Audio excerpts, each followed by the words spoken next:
Mes chers camarades, bien le bonjour. Ah, je rigole, on n'a pas le droit de dire ça, apparemment, c'est une marque déposée, on n'a pas le droit de l'utiliser. En témoigne l'affaire qui a récemment opposé Valeurs Actuelles à Nota Bene, puisque Valeurs Actuelles, vous savez, ils font un excellent boulot sur YouTube en ce moment, VA, d'ailleurs, j'en profite pour féliciter VA pour le travail qu'ils font sur YouTube en ce moment, c'est vraiment bien, c'est très intéressant, je vous invite à vous abonner à leur chaîne. Ils ont cité Nota Bene avec son fameux « Mes chers camarades, bien le bonjour » et Nota Bene, il n'était pas content, je vais vous afficher ça à l'écran. Il leur a répondu « Donc, les gars de Valeurs Actuelles commencent une de leurs vidéos sur leur chaîne YouTube avec ma voix dans un épisode par « Mes chers camarades, bien le bonjour ». Voilà. Donc 1, je ne veux pas être associé à votre torchon. 2, faites plus ça. Et 3, allez vous faire cuire le cul. Alors voilà comment Nota Bene réagit à la simple utilisation d'une petite séquence de sa voix avec son entrée en matière très connue. Voilà comment il réagit. Mais le pire dans cette histoire, outre son humour qui se veut camelotien, là, avec aller vous faire cuire le cul, bon, pourquoi pas. Le pire dans tout ça, c'est que Valeurs Actuelles a répondu. Alors je crois que c'est du privé, je suis pas sûr. Nous ne sommes pas dans le même camp, madame, en citant, avec cette citation, pardon. Et non, en vrai, on est content que tu aies vu notre petit clin d'œil. On serait ravis de t'interviewer sur VA+. Donc là, franchement, c'est une des connaissants, je ne les connais pas spécialement, mais connaissant un peu Valeurs Actuelles, je sais que c'est sincère en plus. Et là, Nota Bene, à cette nouvelle main tendue, qu'est-ce qu'il répond? Mon cul, voilà. Très intelligent, bravo. Moi, ce que c'était... En plus, le pire dans tout ça, le pire dans cette affaire, c'est que il dit « J'hésite franchement sur les suites que j'ai envie de donner à ça, si vous voyez ce que je veux dire. » En plus, il fait le malin, si vous voyez ce que je veux dire. Genre, hey, je vais porter plainte, je vais en référer à la justice, juste parce qu'on a utilisé une de mes petites phrases. Mais franchement, c'est pitoyable, pitoyable. Donc là, ce que dit cette affaire, c'est toujours la même chose. Il y a un camp qui tend franchement la main et qui est pas du tout avec de mauvaises intentions. Et il y a un autre qui représente le bien, avec un grand B. Et celui-là, ah non, ne me touchez pas. Non, si je vous serre la main... je vais être contaminé, je vais devoir me la laver à l'eau de Javel, je ne veux pas en entendre parler. Donc c'est toujours la même chose, c'est toujours le même camp qui tend la main et l'autre qui la refuse. Alors bon, moi ce que je propose c'est de plus tendre la main, au bout d'un moment il faut arrêter. Et encore, Valeurs Actuelles, ils ont été gentils puisque dans la vidéo suivante, je vous mettrai un extrait si j'ai pas la flemme de le couper. Mais en gros, on voulait lui dire, si jamais il regarde cette vidéo, on aime beaucoup ce qu'il fait, il a beaucoup de talent, c'est un très bon vulgarisateur et qu'on l'invite quand il veut, si un jour il veut, à venir sur VA+, pour nous parler d'histoire ou même faire un débat d'histoire. On n'a pas très bien compris la violence de sa réaction, mais en tout cas, nous, on le respecte beaucoup. Ils répondent encore à Nota Bene et ils l'invitent sincèrement, et c'est vraiment sincère, c'est même pas du troll. Et Nota Bene, je sais même pas s'il a répondu à ça, mais bon, à mon avis, ça doit pas être... Donc voilà. Voilà ce que dit cette affaire. Ce sera le premier sujet. Voilà mon entrée en matière. Ça démarre n'importe comment. Ça n'a aucun sens. Voilà mon entrée en matière. L'affaire Nota Bene et Valeurs Actuelles. Moi, je trouve ça pitoyable et je trouve que tout ce que ça dit, c'est que c'est toujours les mêmes qui sont les vrais défenseurs de l'ouverture d'esprit, de la liberté d'expression, et ceux qui pourtant se prétendent dans le camp du bien, attachés à toutes ces valeurs-là, républicaine, ouverture, et bien ce sont eux en général qui réagissent comme ça, avec des mon cul, et allez vous faire cuire le cul, et je veux pas être dans le même camp que vous, je veux pas être associé à ce torchon. C'est toujours la même histoire. Donc moi ce que j'ai envie de dire à monsieur Nota Bene, c'est Benjamin, calme-toi déjà, reprends la diète, reprends l'entraînement et puis gagne-nous quelque chose, quoi. Un petit peu quelque chose. Oui. Voilà, c'était mon entrée en matière, c'est parti comme ça d'un coup, mais bienvenue quand même dans cette revue du vendredi. Voilà, j'ai décidé de l'appeler la revue du vendredi. J'ai fait un sondage, vous avez été nombreux à y répondre. Ça vous intéresse ce genre de contenu hebdomadaire sur ma chaîne? Une petite revue de presse personnalisée. Pas vraiment une revue de presse, il n'y aura pas que ça. Il y aura des conseils, des réflexions, des recommandations. Ça va être un fourre-tout, je vous le dis. J'ai appelé la revue. En plus, c'est un vocabulaire un peu napoléonien, la revue. En fait, ça va être un fourre-tout, vraiment un rendez-vous hebdomadaire sur ma chaîne. Au moins, ça fera du contenu pour cette chaîne. Et puis, si ça vous intéresse, c'est tant mieux. Donc là, j'ai sélectionné quelques petites actualités. L'affaire Nota Bene, j'avais envie d'en parler, c'est pour ça que j'en ai parlé au début. Mais là, je vous ai sélectionné 2-3 petites actus, et puis j'aurai quelques conseils et recommandations à la fin de la vidéo. Et puis voilà, je pense qu'on sera bon pour cette première revue du vendredi. Vous me dites ce que vous en pensez dans les commentaires. La première, bon, ce sera pas un truc hyper bien monté, machin, comme la petite histoire. Là, je vais vous parler, hein, face cam, comme ça, tranquillement, et ça va pas forcément être fluide, magnifique, avec des cuts dynamiques. Ça va être un petit rendez-vous sympa, hein. On ne se prend pas la tête, ne soyez pas regardants là-dessus. La première info que j'ai à vous partager concerne des gens qui finalement sont dans le même camp que Nota Bene et dans la même catégorie au niveau du sérieux, c'est-à-dire Topito, hein. Alors, on les aime bien, Topito. Bon, Topito, au moins, eux, ils annoncent la couleur, c'est qu'ils sont là pour rigoler. Bon, c'est pas toujours très drôle et pas toujours, jamais très sérieux, mais Topito, ils sont là pour rigoler. Mais parmi leurs délires, il y a des trucs quand même qui sont chauds, il y a des trucs qui passent moyen. Par exemple, là, récemment, c'était avant-hier, un article est sorti top 8 des prix Nobel qui étaient aussi de belles enflures. Voilà, article classique de Topito. Alors, on retrouve qui? On retrouve Churchill, James Watson, Francis Crick et James Watson encore, Mère Teresa, William Shockley. Bref, on retrouve tous ces gens-là. Mais ce qui est le plus drôle, c'est les explications qui sont données par Topito. Je ne vais pas tous les faire, hein. Il y en a deux qui sont vraiment intéressants. C'est le premier, Churchill. Ce que Topito nous dit, on a tendance à considérer que les gens qui ont reçu le prix Nobel sont bien sous tout rapport intouchables. Eh bien, c'est un grand non. Voilà, nous dit Topito. On peut avoir reçu cette récompense et aussi avoir agi une partie de sa vie comme un beau connard, voire une bonne grosse enflure. Voilà ce que nous dit Topito. Et puis en numéro 1, on a Winston Churchill. Alors, non pas que je porte spécialement Churchill dans mon cœur. En plus, franchement, je ne connais pas assez le personnage. J'aimerais beaucoup lire sa biographie. Elle est grosse, elle est épaisse, elle est en 2 tomes en plus, je crois, chez Perrin. Il faudra que je la lise récemment. Bon, non pas que j'ai envie de défendre Churchill, mais c'est juste pour vous donner le ton. Donc Churchill, c'est notre premier salaud qui, malgré tout, a reçu le prix Nobel de littérature pour lui, parce que là, ça, on ne pourra pas lui enlever. Churchill avait le sens des mots. Alors, à côté de ce prix Nobel de littérature, Topito nous dit que Churchill avait des sorties bien racistes, hein. Alors, il cite Churchill. « Je déteste les Indiens, ce sont des gens bestiaux avec une religion bestiale. » Ils mettent entre parenthèses « pas sympa ». Et puis ensuite, au sujet de la famine au Bengale, Churchill nous dit « c'est leur propre faute de se reproduire comme des lapins ». Topito nous dit « pas sympa non plus » et il conclut en disant que Churchill était un gros raciste avéré. Voilà, alors ce que Topito comprend pas ou feint de ne pas comprendre, et ça c'est des choses qui me tuent à chaque fois, c'est que jamais on ne recontextualise par rapport à une époque. Évidemment que si on prend des propos qui ont été tenus il y a 100 ans, il y a 200 ans, il y a 500 ans, ça va pas du tout être les mêmes mentalités, c'est complètement débile. Moi je suis sûr que dans 500 ans, je le regrette, hein, mais j'en suis presque sûr qu'on nous considérera nous comme des cannibales parce qu'on mange des animaux. Franchement, j'espère qu'on ne va pas en arriver là. Mais dans 500 ans, il est possible que des gens nous regardent avec mépris comme ça. Regardez, ils mangeaient des animaux, quelle bande de sauvages. Et bien là, c'est pareil. Bon, là, ça n'a rien à voir avec du cannibalisme, mais au niveau racisme, entre guillemets. Mais à l'époque, c'était comme ça, c'était naturel, entre peuples, on se parlait comme ça. Donc voilà, débile, totalement débile ce genre de comparatif. Mais bon, ça ne m'étonne pas de la part de Topito. C'est vraiment leur fond de commerce de raconter n'importe quoi, d'ouvrir une page Wikipédia, de te faire un petit classement. De toute façon, les tops, c'est simple, c'est ce qu'il y a de plus facile à faire sur Internet. Top 5 de mon string sur la commode, machin. Vous compilez n'importe quoi, ça vous fait un article, du clic et ça marche. Et bien, c'est exactement ce qu'ils font.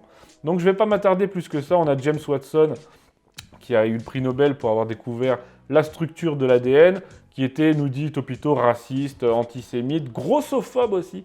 Grossophobe, tout ça parce qu'il jugeait qu'il était embarrassé quand un gros venait à un entretien d'embauche parce qu'il savait qu'il n'allait pas le prendre. Là aussi, c'est une question sur laquelle je pourrais parler pendant 1 heure, la discrimination à l'embauche. Mais bon, peut-être que ça tombera sur le coup de la loi, hein, Zemmour en a déjà fait l'expérience. Mais la discrimination, le droit pour un patron de choisir qui il va embaucher dans son entreprise, dans l'entreprise qu'il a créée. Ça, c'est un débat que Topito n'a pas l'air de comprendre non plus. Mais là où ils ont vraiment dépassé un peu les bornes, dans la connerie, hein, je veux dire, c'est numéro 4, Mère Teresa. Alors Mère Teresa, dans le titre, tout est dit dans le titre, prix Nobel de la paix, réac et anti-avortement. Alors je vais vous lire le texte parce qu'il est génial.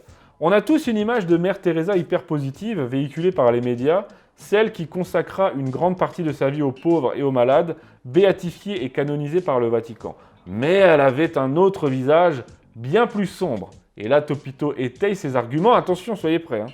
Mère Teresa, donc une religieuse. Hein. Pour elle, le divorce, c'était mal.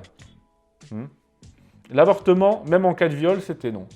Bah, évidemment, putain, dans la doctrine catholique, il y a un dogme. Hein, et ce dogme, Topito fait semblant de le découvrir. On ne peut pas être religieux et s'opposer au dogme qui va forcément à l'encontre du divorce parce que le mariage c'est quelque chose de sacré pour la stabilité de la famille, etc. et qui va contre l'avortement. Et là ils ajoutent même en cas de viol parce que c'est vraiment le truc le plus choquant. Alors ils mettent leur petit grain de sel. Donc elle nous dit finalement que c'était pas vraiment une sainte. Voilà la connerie de Topito, ça circule en ce moment sur les réseaux sociaux. Mais le pire dans tout ça, c'est que, et ça je l'ai remarqué juste après, il nous renvoie vers un autre article. Au sein de cette daube du top 8 des prix Nobel qui étaient des enflures, donc pour Topito, Mère Teresa était une enflure, eh bien il nous renvoie vers un autre top, le top des saints qui n'étaient pas si saints que ça. Et là, mes amis, j'ai cliqué dessus par curiosité et j'ai pas été déçu. J'ai cliqué. J'ai fait l'erreur de cliquer et là, je suis tombé sur le top 8 des saints qui n'étaient pas si saints que ça. Donc là, on a Olaf de Norvège, le premier. Évidemment, il lui est reproché d'avoir défoncé les païens, je cite, interdit leur culte et volé tous leurs biens. Évidemment, encore une fois, on prend un contexte, on l'arrache d'une époque très lointaine, là, et on le transpose dans l'époque moderne avec nos valeurs à la con et notre sensibilité à la con. Mais c'est pas le plus intéressant. Ça, c'est rien. Ça, c'est du même niveau que pour Churchill et pour les autres. Le numéro 2, là, j'ai tiqué parce qu'ils ont mis Louis IX en numéro 2 des saints, pas si saints que ça. Et Louis IX, vous le savez, c'est Saint Louis. J'en ai parlé dans ma revue de presse il n'y a pas longtemps. Là, je vous lis leur petit texte de quelques lignes. Accrochez-vous. Saint Louis est l'un des rois de France les plus célèbres et les plus appréciés. Mais son statut de saint, il est franchement discutable. En plus, ils écrivent comme ils parlent, ces abrutis. Pourquoi ? Simplement parce que ce bon vieux Louis IX était ouvertement opposé au judaïsme. Tiens, comme c'est bizarre. Il a d'ailleurs obligé les juifs de son royaume à porter des signes distinctifs. Pour les hommes, une rouelle sur la poitrine, et pour les femmes, un bonnet. Avec ça, il les a aussi empêchés de se marier avec des chrétiens, et même de vivre dans les mêmes quartiers. Et là, attention, magnifique la fin. Attention, ça vous rappelle quelqu'un ? Nous aussi. Heureusement, personne n'a eu la mauvaise idée de canoniser Hitler. Non mais...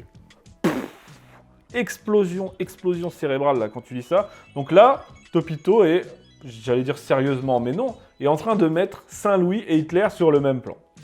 Est-ce que j'ai besoin d'argumenter ? Est-ce que j'ai besoin déjà de vous renvoyer, pour qu'il en ressorte quelque chose, de vous renvoyer à ce livre, encore une fois, de Jean-Noël Toubon aux éditions Vox Gallia, dont j'ai parlé la semaine dernière, Ainsi était Saint-Louis. Est-ce que j'ai besoin de vous renvoyer à la page 46 ? Vous voyez, Saint-Louis, Louis IX et les Juifs. Je ne sais pas si on voit.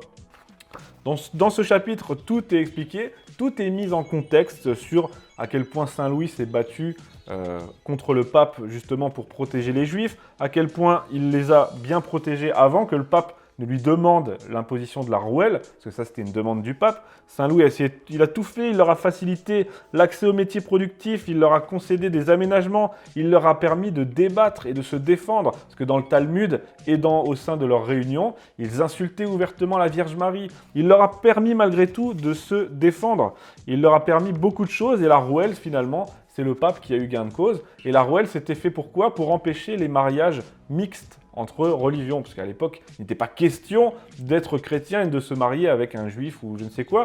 D'ailleurs, la rouelle concernait aussi les musulmans. Mais on n'en parle pas, évidemment, on parle que des juifs. Tout ça pour pouvoir faire un parallèle à la con avec Hitler. Donc voilà, si vous voulez du sérieux, évidemment, n'allez pas sur Topito. Et puis j'ai déjà perdu assez de temps d'en parler. Je sais très bien que c'est pas sérieux, Topito.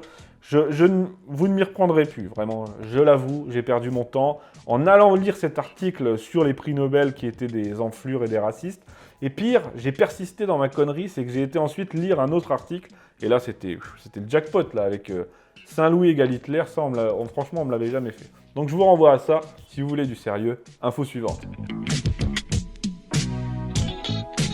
Mine de rien, on avance, on est déjà à, je sais pas combien, à 15 minutes là. Mine de rien, c'est long, finalement, je pensais que... Bref, là, il y a une autre info qui m'a fait tiquer et qui est un peu dans la même veine, finalement. Il y a une continuité entre les deux, vous allez voir. France Culture accuse l'éléphant babar de faire l'apologie du colonialisme. Alors pourquoi c'est dans la même veine et pourquoi c'est encore plus con ? Parce que là, c'était Topito tout à l'heure. Donc à la limite, on pouvait les pardonner d'être débiles et de faire de l'humour pour enfants de 8 ans. On pouvait leur pardonner. Bon, voilà, c'est un site humoristique, c'est pas sérieux. Mais là, c'est France Culture qui nous dit ça. Donc que Topito nous dise ouais, Churchill était raciste et l'abbé Pierre était une enflure, à la limite, ok, voilà, on sait très bien que c'est les abrutis du coin, on va les laisser dans leur coin. Mais là, c'est France Culture, hein, comme dirait Zemmour, comme dirait la traîne dans ce moment. France Culture, 2 mots, 2 mensonges. France Culture, France Q, comme dirait l'autre aussi, pour ceux qui ont la référence, qui accuse l'éléphant Babar d'être raciste, alors, de faire l'apologie du colonialisme. Alors c'est qui? Ça s'est passé le jeudi 21 janvier.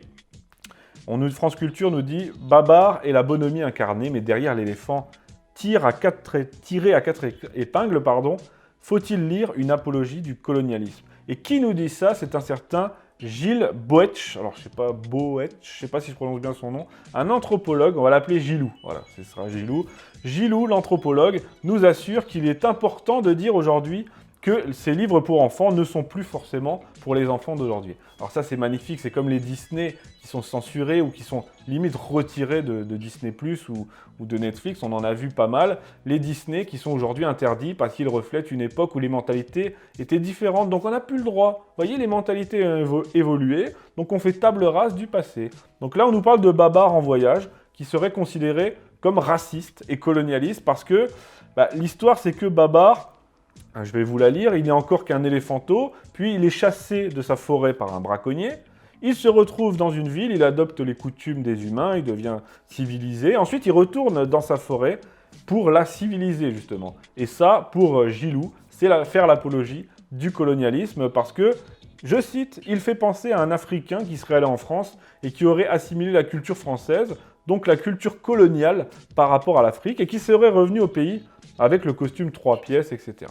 Mais quelle débilité! Déjà, Babar, il sort de la forêt, à la base, c'est même pas comme si c'était le colonialiste, à la limite, c'est le braconnier, c'est le salaud de blanc, on pourrait dire ça aussi, après tout. Non, là, c'est Babar, justement, qui est originaire de cette forêt, et qui sort de la forêt et en revient en apportant des choses nouvelles, et meilleures, hein, je suis désolé, meilleures. Et là, c'est considéré comme du colonialisme. Donc c'est dans la même veine, sauf que cette fois, c'est pas Topito qui nous le dit, c'est France Culture, et c'est un anthropologue, hein, voilà. Un anthropologue qui nous dit que c'est mal de construire des villes, de faire des canalisations, d'apporter des hôpitaux, du réseau électrique, ça c'est mal. Puis si vous vient à l'idée d'aller vivre des expériences, parce qu'aujourd'hui en plus on vante le voyage, et là en plus c'est Babar en voyage. On nous vante le voyage aujourd'hui. Alors si moi demain je vais au Népal, c'est comme un bobo, admettons, je vais au Népal et j'en retire une expérience spirituelle incroyable, je reviens ici, puis après je saoule tout mon entourage avec je sais pas, le véganisme, la méditation, tout ça. Je serais considéré comme faisant l'apologie du colonialisme aussi, peut-être, parce que finalement j'importe des trucs que je juge positifs chez moi, dans un autre pays. Ça, on a le droit de le faire, mais on a le droit de le faire que dans un sens, vous voyez. Donc voilà, je vais conclure là-dessus, et puis... Qu'est-ce que vous voulez que je vous dise? J'ai rien d'autre à ajouter. J'aurais déjà dû faire plus concis encore, mais ça va venir. Je vais me fignoler au fil du temps avec cette petite revue du vendredi. Là, je pense que je vais être plus long que d'habitude, mais après, je vais prendre les codes, et puis ça va aller. Allez, une dernière petite info avant de finir. Bon là, je vais faire rapide parce qu'il faut bien que je vous donne une information intéressante au moins. Vous l'avez vu passer sur les réseaux sociaux si vous me suivez. D'ailleurs, je vous invite à le faire. Suivez-moi sur Facebook, Instagram, Twitter, YouTube. C'est déjà le cas. Mais si ce n'est pas le cas, abonnez-vous à ma chaîne. Si vous me suivez sur les réseaux sociaux, vous avez déjà vu que j'ai partagé un article du Figaro qui nous dit qu'un manuscrit sur la bataille d'Austerlitz, annoté par Napoléon, a été mis aux enchères. Donc il a été présenté pour la première fois, exposé pour la première fois à Paris du 27 au 30 janvier par Galerie Art et Autographe.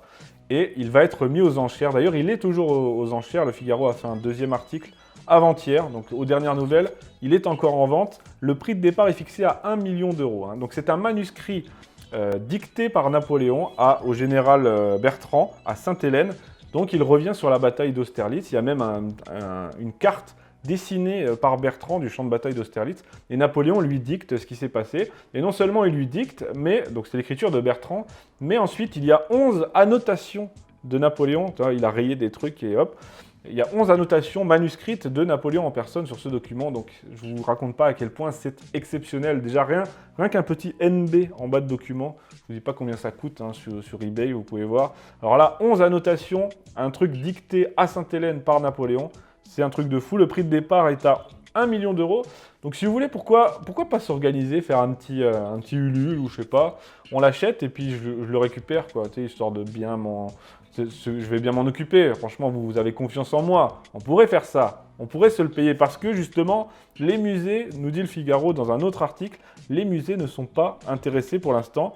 Il y a deux collectionneurs qui se le disputent sans l'avoir acheté. C'est un Français et un Européen, nous dit-on. Espérons que ce sera le Français, parce que c'est toujours des Asiatiques de toute façon, donc là c'est même pas le cas. Mais espérons que ce sera le Français, histoire que ce document reste en France. Manquerait plus que ce soit un Anglais qui l'achète. Mais bon, quand on voit à quel point la France et les Français font attention à leur patrimoine et à leur histoire, ça ne m'étonnerait pas que ça parte à l'européen. Voilà, donc espérons que ce soit le Français.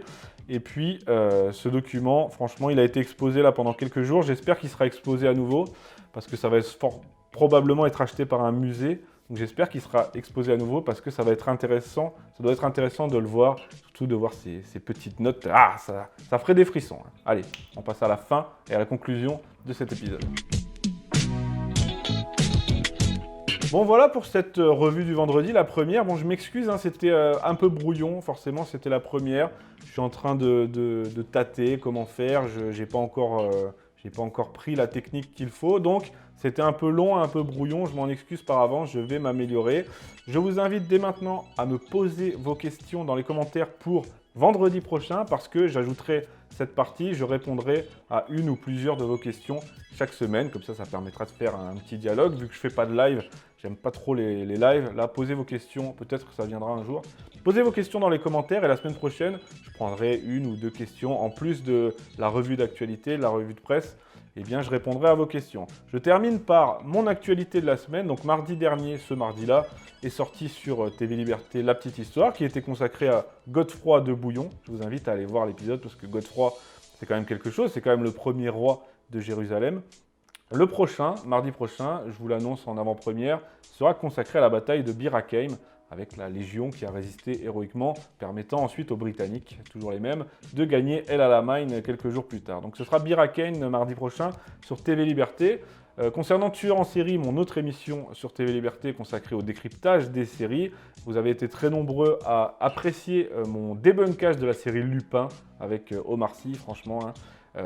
C'était il y a 3 semaines je crois.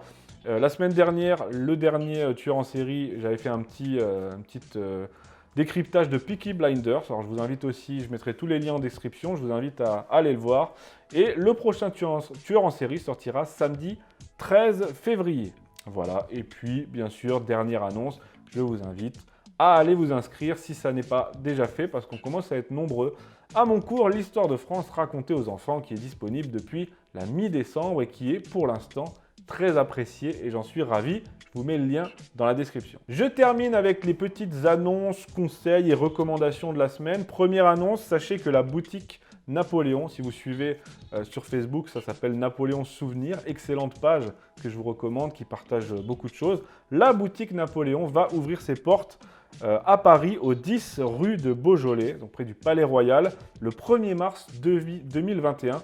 Donc on leur souhaite bon courage parce que c'est pas évident d'ouvrir en cette période de Covid. Et puis on aura une boutique consacrée aux souvenirs napoléoniens à Paris. Je vous mets aussi le lien dans la description pour avoir plus d'informations. Bon courage à eux. Mes conseils de la semaine, déjà je vais remercier des gens qui m'ont envoyé des petites choses. Alors la première, c'est Benoît et Guillaume, et vous pouvez le retrouver sur Instagram avec sa page Guillaume Création, qui m'a envoyé cette petite pyrogravure sur écorce. Alors c'est très délicat, ça doit être très difficile à faire, vous reconnaissez le maréchal Lannes. Alors, vous voyez, on voit bien que c'est une écorce, on voit bien que c'est le tour de l'arbre. Donc je ne sais pas, peut-être une écorce de bouleau sans doute. Donc ça doit être très difficile à faire et il m'a envoyé ça très gentiment, donc je le remercie. Et puis je vous mets un lien vers sa page Instagram, Guillaume Création. Merci Benoît. Deuxième petite chose que j'ai envie de vous montrer. Alors là, on reste dans le thème de la pyrogravure. Cette fois, c'est pas sur écorce, c'est sur bois. Regardez-moi ce magnifique dragon du Premier Empire. C'est une pyrogravure qui a été faite par French Brodart, que vous retrouvez sur Instagram. Je vous mets aussi le lien French Brodart. C'est une jeune fille qui réalise des pyrogravures sur bois. Allez voir son travail, c'est vraiment très joli. Quoique, en me baladant sur sa page, j'ai vu qu'elle avait fait une sorte de babar. Donc je sais pas, c'est peut-être une fille qui fait l'apologie du colonialisme. Donc méfiez-vous quand même. Mais allez voir sa page French Brodart. Je vous mets tout en description et tout à l'écran. Donc merci à eux. Et puis j'oubliais, je suis bête. C'est pas moi qui l'ai acheté, c'est Baptiste. Mon ami Baptiste de la chaîne Bench and Cigars que vous connaissez maintenant. C'est une chaîne qui cartonne en ce moment, qui m'a offert ça très gentiment. Donc merci à toi mon pote. Et je me permets de faire un petit peu de pub pour ta chaîne, même si bon, ça sera moins, il y aura moins d'influence que dans l'autre sens, parce que tu m'as déjà fait pas mal de pubs. Donc je te rends l'appareil en te remerciant et en invitant les gens à aller voir, ceux qui ne le connaîtraient pas, la chaîne Bench and Cigars. Je vous mets ça en commentaire. Qu'est-ce que j'ai d'autre comme recommandation? VA+, je vous l'ai déjà dit en début de vidéo. Abonnez-vous à la chaîne de Valeurs Actuelles, c'est vraiment très bien le boulot qu'ils font. VA+, ils font des entretiens, des reportages. Ils ont fait un petit reportage avec le Major Gérald il n'y a pas longtemps. Ils ont fait un reportage avec Baptiste. Bref, une interview. Franchement, c'est super sympa et je les encourage. Et puis, une petite pub aussi pour la librairie des Deux Cités qui a ouvert il y a quelques mois à Nancy, qui a été victime des Antifa, il me semble, et qui est maintenant victime de la crise du Covid.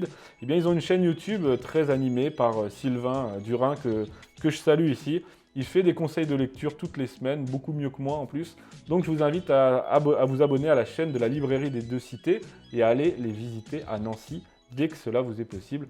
Tout est dans la description.